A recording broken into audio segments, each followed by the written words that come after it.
Assalamualaikum warahmatullah. Welcome back. I hope you enjoy your short Raya break. Okay, before I begin with this week's topic, thought it's only fair I give you a brief overview of what we'll go through during the next 7 weeks during the MCO period. Okay, okay, this is for theory class. For today's lecture, I'll be covering the principle of baking as well as a brief introduction of whatever types of ingredient we use for bakery products. And then next week, week 9, we'll look into um, wheat breaks and yeast products. Week 10, cakes. Week 11, cookies. By week 12, um, we'll cover pies and pastries. Uh, by, by week 13, hopefully we'll be able to do our test too. Now, in between week 12 and 13, we are trying to get a representative from the industry to give a talk to you about how is food being prepared in a commercial setting. Okay, so once we confirm the availability of the speaker, we will update you on the exact time of day. It could be on the day of class or it could be on another day. Okay, right. Now, as for the lab class, during the MCO period up until 7 June, we will not be doing face-to-face class for pastry at least, but we will replace the two practical class with a recorded demonstration. And based on the recorded demonstration, you'll be all doing uh, a report based on that topic with the same uh, with your same partners. Okay. The only difference is these two topics will there will be a different format for you to write up. Okay. So next week on week 9, um, me and the lab staff, we will be doing recorded demonstration on how puff pastries, vanilla cookies, and chiffon cakes are being done. And following after that, on week 10, we will upload a video regarding to bread preparation. In this case, whole wheat bread, soft roll, and bun, as well as red bean bun and banana nut muffin. Okay. All right.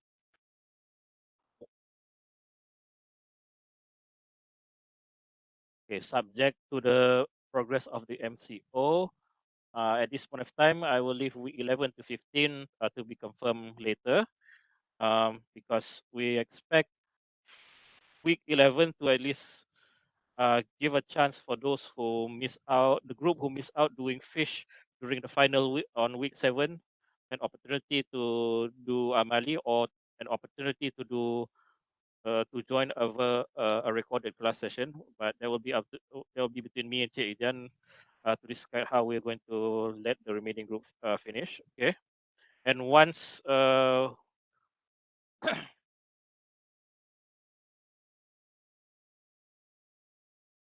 and hopefully by June, when most of you come back, we can finally slot in the time for you to do the practical exam. Okay, so week activities from week 11 until 15 will be informed later when uh,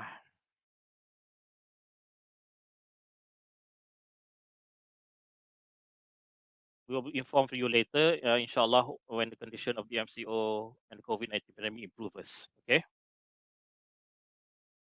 Lesson plan can be found in eLearn. Okay.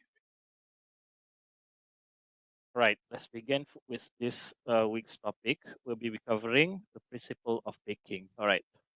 Now, understanding basic principle of bakery is crucial because with the proper knowledge and a few simple ingredients could be manipulated in order to produce uh, extra extraordinary food product. And accuracy is very important in bakery because slight variation in the proportions can mean a great differences in the outcome of the final product.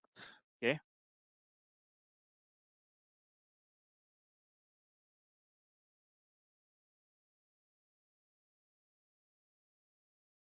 Various formulas are used by bakers instead of recipe, and a bakery you can consider is pretty much like a chemistry lab, both in the scientific accuracy of the procedure, and number two, the complex variation that takes place during mixing and baking.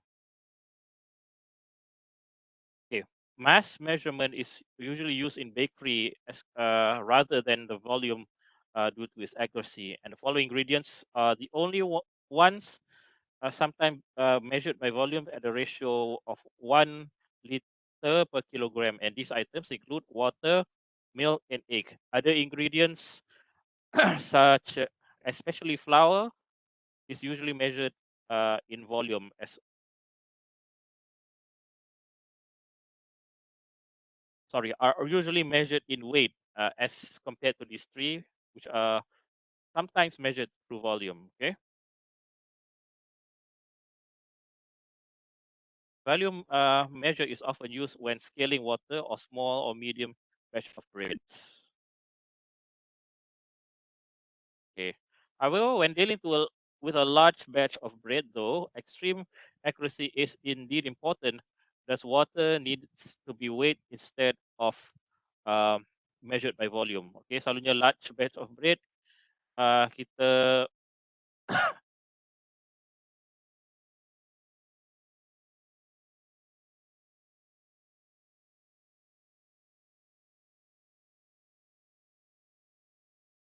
Kalau kita nak buat production roti yang besar, kita akan ganti air tu ikut berat berbanding isi padunya. Okay, alright.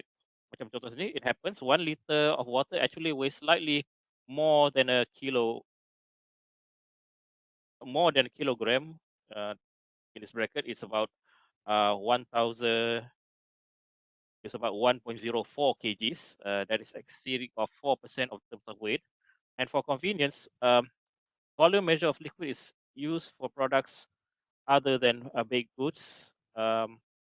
This example, sauces, syrups, pudding, and custard. Okay, this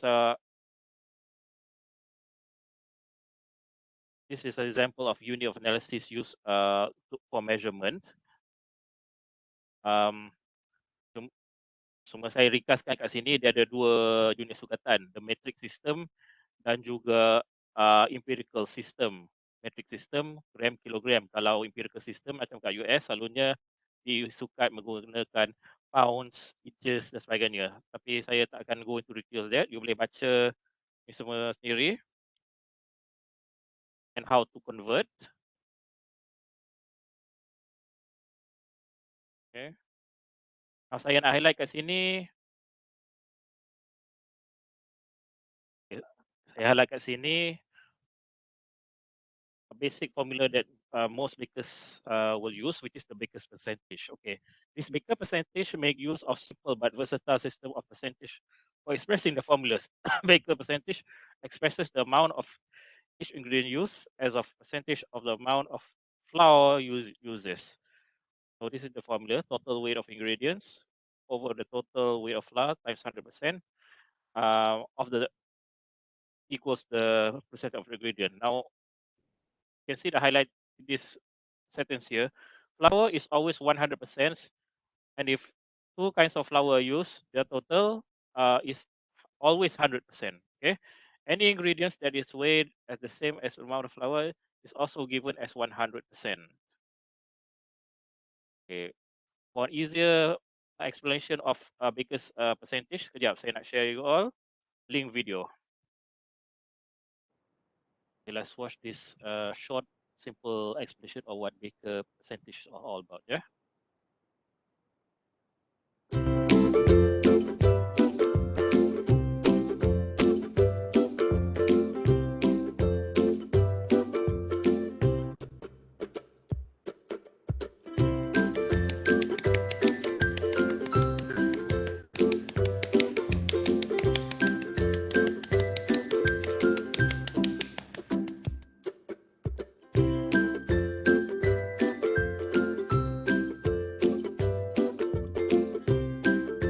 bread making, we work with formulas. We don't work with recipes. And a formula is always based off 100% flour. So if we have 100% flour, okay, we then have a percentage of whatever flour we start with. So most recipes will have 2% salt. Okay. It might have 68% water. Right. And depending on your recipe, you might have 40 to 50% levain. Okay. Apa ditulis tu? Flour atau tepung memang akan 100%.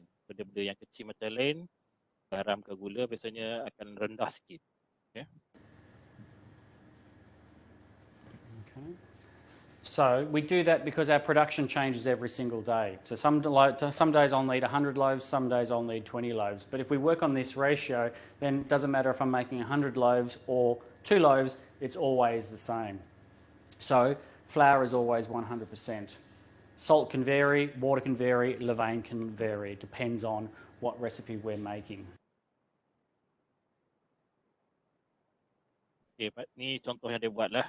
Dia ada flour, tepung, salt, water and levain. Levain ni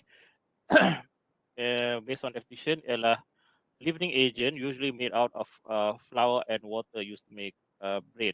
So dia ada sikit-sikit kena-mena dengan tepung asas, tapi dia punya function levain ni ialah sebagai leavening agent. Yeah, I want to make 10 loaves of bread. Okay, so we want 10 loaves of bread. How heavy is your loaf of bread? 500 grams. Okay. How much dough do we need? 5,000 grams. Okay. So I need to make 10 loaves at 500 grams. I need 5,000 grams of dough. All right. So what we do is we add up all of our percentages: 100, 102, 170, 210. We move the decimal point, and then we divide 5,000 2.10, and the answer to that will equal the amount of flour that you need to create this recipe. Once you've worked out what the 100% is, you then just work out what 2% of whatever flour you have, 68% of whatever flour you have, and 40% of whatever flour you use, and that's the recipe or the formula that you will use to make 10 loaves of bread at 500 grams each. It's not normal percentages, it is baker's percentages, where flour is always 100%, and everything is on top of whatever flour we start off, but it's a percentage of the weight that we start from with. So let's work that out. Yeah, so work that out without money, and no pressure or anything, but if you make a mess, we'll start again. 5,123 divided by 2.10 equals 2,381. So that's how much flour we need for that recipe. That's one example. There's another detailed example. This is more a detailed example, yeah? Other calculations, right? Baker's percent.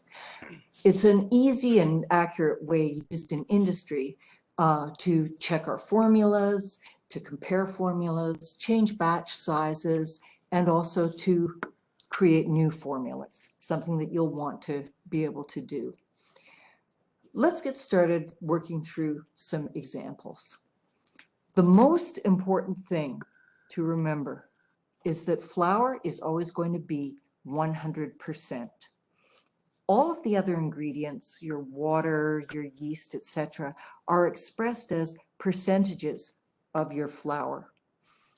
Really, they're just a ratio compared to the flour. So how do we do this? Here's our flour, 877 grams.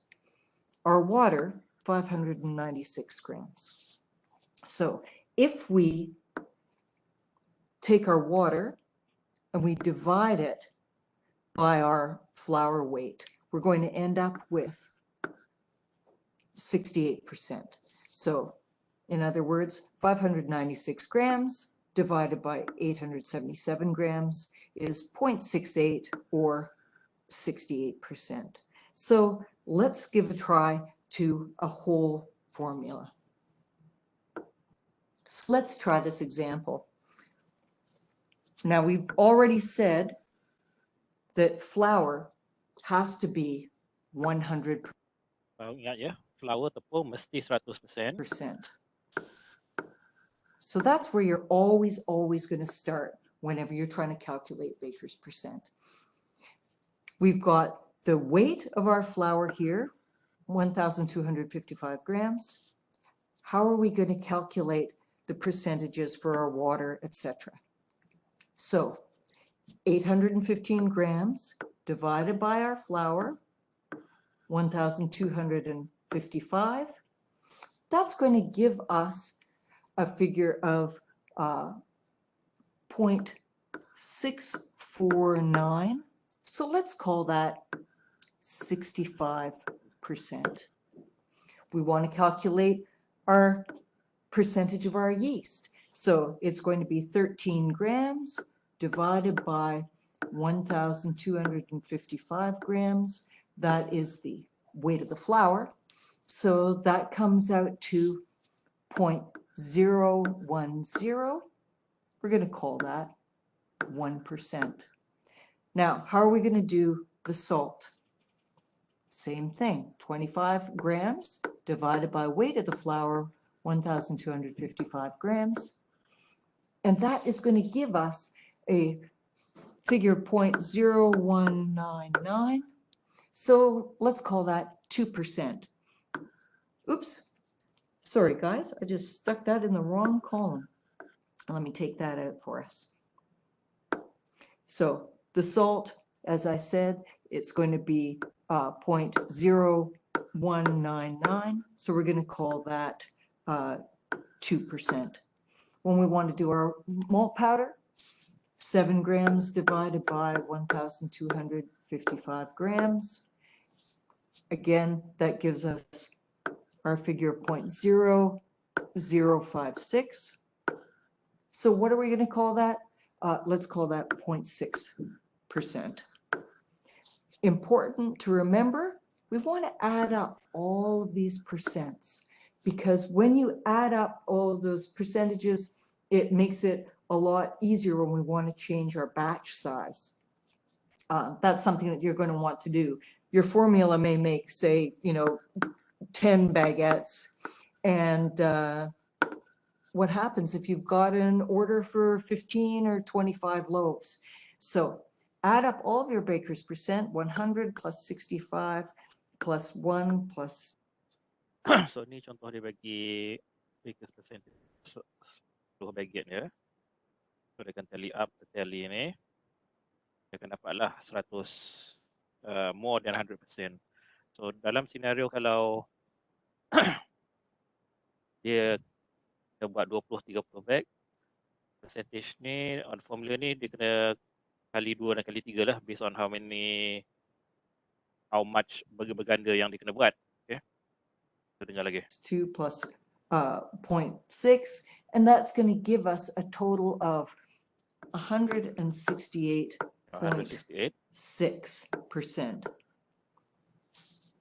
Then we're going to move on to add up the weight of all of our ingredients, because you need to know what your actual yield is going to be on your formula. So we add these all up, and our total ingredient weight is going to be 2,115 grams.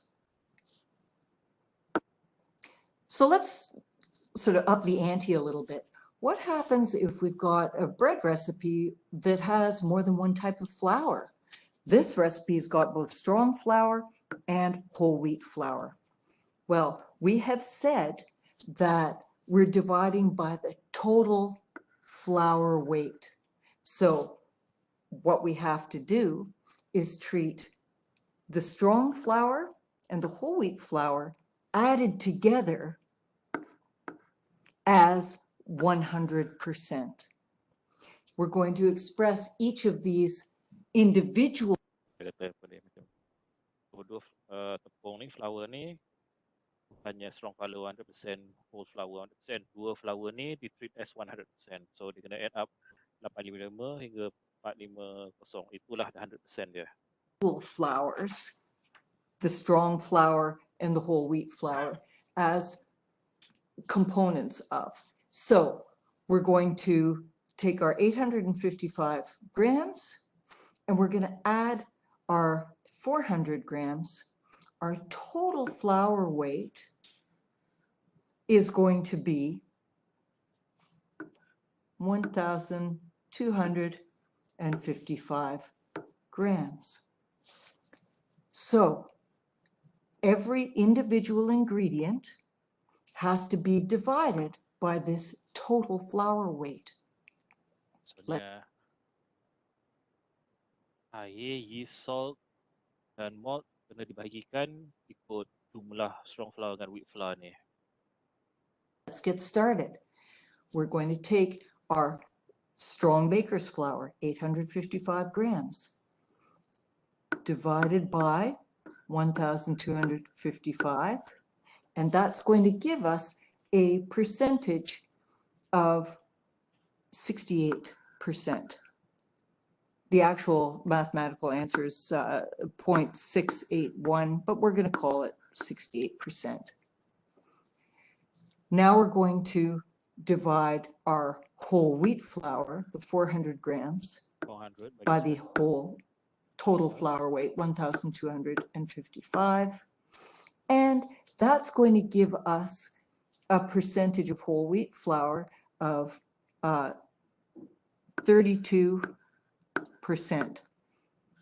We've got a figure of 0.318 that we come up to.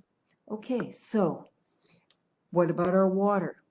You perhatikan kat sini 68 campur Elisa up to 100%. Okay? That's how you get this percentage for tepung ya. Apabila kita gabungkan dua berat ni and based on the total amount of weight, strong flour kita ambil mau ni bagi 1,255. So whole wheat flour pun sama 400 bagi 1,255 dapatlah percentage dia. Okay. Kita tengok macam mana part ingredients ni pula di-calculate. Now this is more familiar territory. We've got 815 grams of water divided by total flour weight, 1,255, for a third year of the salt, 25 grams. Again, what do we divide it by? The total flour weight, 1,255.6%. Add up our totals because we'll need that when we want to do some conversions. 168.6, and we want to add up our total ingredient weights. So that is 2,115 grams. This is good to know because maybe you're going to be making,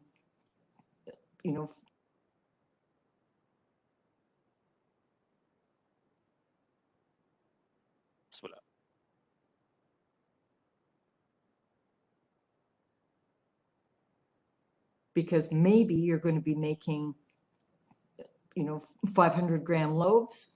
If you don't know what the whole batch makes, how do you know how many loaves you're going to get out of it? And that is how you calculate basic baker's percent. Okay, so that's how you could calculate your baker's percentage and how you can multiply or divide based on how much amount of bread or any other products you want to do. Okay.